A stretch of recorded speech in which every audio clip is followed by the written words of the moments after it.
Bonjour et bienvenue sur le screencast vitamine.fr, screencast que vous allez pouvoir retrouver de temps en temps sur notre blog, vitamine.fr/blog, et où nous allons décortiquer en fait et analyser des refontes de sites internet grand public. Alors pourquoi des screencasts? Tout simplement parce que ça fait partie de nos prestations et que c'est pour montrer à nos clients et futurs clients le travail que nous faisons sur de l'analyse de sites web. Alors évidemment, nous n'allons pas rentrer en profondeur sur un petit peu les techniques de code, l'implémentation, est-ce que c'est valide ou pas, les parties graphiques, l'ergonomie, l'accessibilité, etc. On va faire un travail plus léger, mais c'est un petit peu une vue d'ensemble en fait d'un site internet. Et donc pour cette première, nous avons choisi le nouveau site Danone. Donc Danone, la marque alimentaire bien entendu, que voici. Alors pour ceux qui ont vu l'ancien site et ceux qui y avaient été, c'est un petit peu du grand changement puisque avant il y avait une bannière, un menu et beaucoup de bleu et très peu d'effets. C'était vraiment très basique. Et là c'est vraiment le grand changement, c'est-à-dire qu'il y a des effets, de la transparence, des photos et vraiment quelque chose d'assez joli. La première image que l'on voit, Zidane. Alors les images sont aléatoires. Là je suis tombé sur Zidane, j'aurais pu tomber également sur voilà, celle-là, un agriculteur dans son tracteur. Mais là, je suis tombé sur Zidane, et évidemment Zidane, qui possède une image un petit peu particulière en France et dans le monde, une très bonne image. Et évidemment, pour Danone, le mettre sur son site internet, c'est quelque chose de très bien, puisque cette image va forcément rejaillir sur eux. Alors vous avez donc un premier menu ici, donc le menu traditionnel, où vous avez toutes les informations. Alors il faut savoir que ça, j'ai trouvé ça plutôt pas mal, puisque sur la majorité des sites internet corporate, donc des sites qu'on dit institutionnels, c'est soit un accès direct au site internet, soit vous avez une image ou un logo sur lequel il faut cliquer, et ensuite vous accédez au site internet. Vous n'avez pas accès dès le premier écran à l'information générale. Chose que là vous avez, puisque vous avez et quelque chose d'assez joli avec une image, le logo Danone, etc. Mais aussi le menu avec l'accès direct aux informations.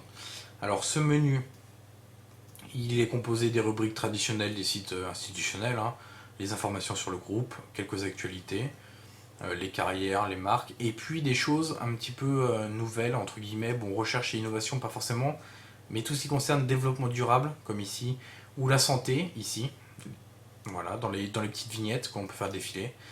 Ça, c'est vraiment quelque chose de très actuel et qu'il faut absolument avoir pour avoir sur son site internet pour avoir une très bonne image auprès des clients. Alors, quelque chose que j'ai noté tout à l'heure, vous voyez quand je passe le lien pour essayer de descendre là, du groupe pour aller dans les petites rubriques, beaucoup de, beaucoup de problèmes, des petits bugs, ça clignote, etc. Et c'est pas toujours facile, voilà par exemple, d'aller sur ce que l'on veut. Donc par exemple, voilà, vous avez l'exemple même. Donc je clique sur présentation, et donc là vous avez accès au site internet interne, c'est-à-dire maintenant vous êtes dans le site internet et on va vous divulguer de l'information. La première partie c'est le côté agréable, un petit peu graphique, avec des photos, etc. Là maintenant il vous faut de l'information. Donc voilà, vous avez la partie centrale qui est composée de texte, d'un sous-menu, et vous avez le gros menu en haut, c'est exactement le même menu que sur la page d'accueil, avec les différentes rubriques de ces grosses catégories en dessous, donc par exemple gouvernance santé.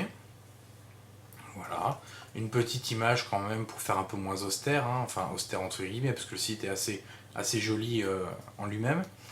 Et toutes ces photos que vous voyez là, donc tout à l'heure vous aviez une petite fille, voilà ici, c'est des photos qui ont été coupées et découpées de la page d'accueil, puisque quand vous avez la page d'accueil, vous avez une dizaine de photos qui se chargent aléatoirement.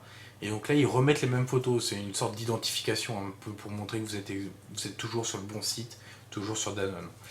Donc, un premier menu, une sous-rubrique et un troisième menu. Donc là, c'est vraiment le maximum. 3 menus, après, ça fait un peu beaucoup.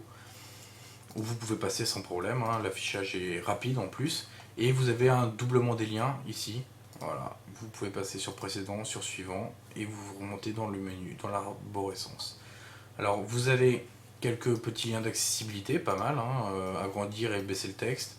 Bon, d'habitude il y en a 3. Là, c'est vrai que quand on met le texte au maximum, c'est pas forcément très grand non plus. C'est un peu dommage de mettre des outils comme ça et de pas aller au bout des choses. Donc voilà l'architecture globale, un menu, sous-menu, menu à gauche, le texte au centre, une petite bannière pour faire un petit peu moins austère, et le footer. Alors le footer, le bas de page, donc, vous avez des informations traditionnelles, qu'on retrouve généralement sur tous les sites, contact, plan du site, info légale, etc.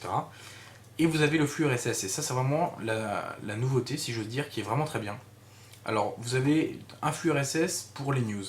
Bon, ça c'est un peu classique, pour les communiqués de presse aussi, même si pas, ça n'existe pas sur tous les sites corporate, loin de là. Hein. Le flux RSS est encore très peu représenté sur les sites corporate. Et donc vous avez, ce qui est vraiment très bien, le flux RSS pour les étudiants et les chercheurs d'emploi. Donc là, vous vous abonnez tout simplement au flux RSS qui correspond à vos critères de recherche. Donc par exemple, en expérience, donc il y a aussi un flux RSS pour les étudiants, ça c'est vraiment quelque chose de très bien. Donc vous allez être par exemple, on va dire, un senior avec 2 ans minimum d'expérience. Vous voulez travailler en Europe et vous travaillez dans, on va dire, la communication. Vous faites étape suivante. Et là, vous avez directement les boutons pour les incorporer dans vos lecteurs de flux favoris. Donc, on retrouve les principaux, hein, Blogline, Google Reader, Yahoo, NetVibes ou d'autres lecteurs que vous pouvez également choisir.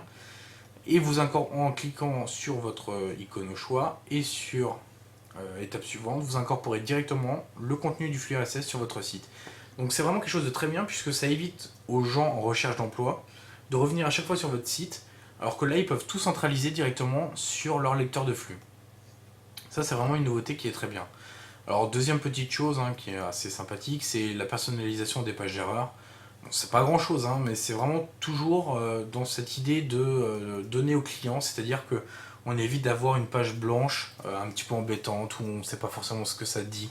Là au moins ça vous dit désolé, il n'y a pas de page correspondante à cette requête. Vous avez peut-être mal saisi l'adresse ou la page n'est pas accessible. Retournez à la page d'accueil. Vous avez le lien pour retourner directement à la page d'accueil. Donc ça c'est quelque chose, un petit plus, hein, mais c'est des petits plus qui comptent au final. Donc voilà, on va retourner sur le groupe. Voilà, le temps que le site charge. Voilà, vous retournez donc sur le site interne et quand vous cliquez sur le logo, vous retournez sur la page d'accueil. Alors, ce qu'il faut retenir de ce site, puisqu'on va éviter de faire trop long, hein, c'est un site, une page d'accueil où toute l'information est disponible. Mais en même temps, c'est très joli. Il y a des petites vignettes qui défilent. Voilà, vous pouvez faire défiler les petites vignettes là. Il y a une image avec évidemment Zinedine Zidane, l'ambassadeur, ou des images très fortes, l'agriculteur pour l'écologie, une petite fille et sa bouteille d'eau pour les pays en voie de développement. C'est vraiment des images très fortes pour le client. C'est vraiment quelque chose de choisi, hein, c'est volontaire. Et c'est quelque chose qui donne une très bonne image de Danone. Et un site interne que je vous remonte pour une dernière fois avec toutes les informations, les textes, etc. Avec la vraie nouveauté, le flux RSS qui est vraiment quelque chose de très très bien pensé. Donc voilà, généralement les petites analyses légères que l'on fait à première vue sur le site internet. On regarde un petit peu l'architecture globale, on regarde si ça marche bien, on voit déjà les premiers petits bugs apparaître. Comme là pour le groupe, voilà, quand vous essayez de descendre, bah, c'est pas toujours évident, ça marche pas très bien. Alors peut-être expliqué par le fait que je sois sous Mac OS X, mais généralement c'est des gros sites donc ça devrait être adapté à toutes les plateformes. Donc il n'y a pas de raison. Mais c'est vraiment un très beau site, une vraie belle refonte.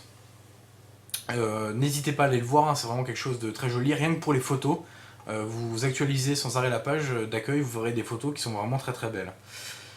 Donc voilà, j'espère que ce screencast vous a plu. Nous allons continuer à en faire. N'hésitez pas à laisser vos commentaires pour nous dire ce que vous avez pensé de ce screencast. S'il y a des choses à améliorer, on tiendra compte évidemment de vos commentaires dans le prochain screencast. Voilà, j'espère que ça n'a pas été trop long. On a essayé de faire le plus court possible. En même temps, d'analyser un petit peu superficiellement tout ce qu'on pouvait, mais pas trop longuement. On vous retrouve prochainement pour un prochain screencast. Bonne soirée à tous.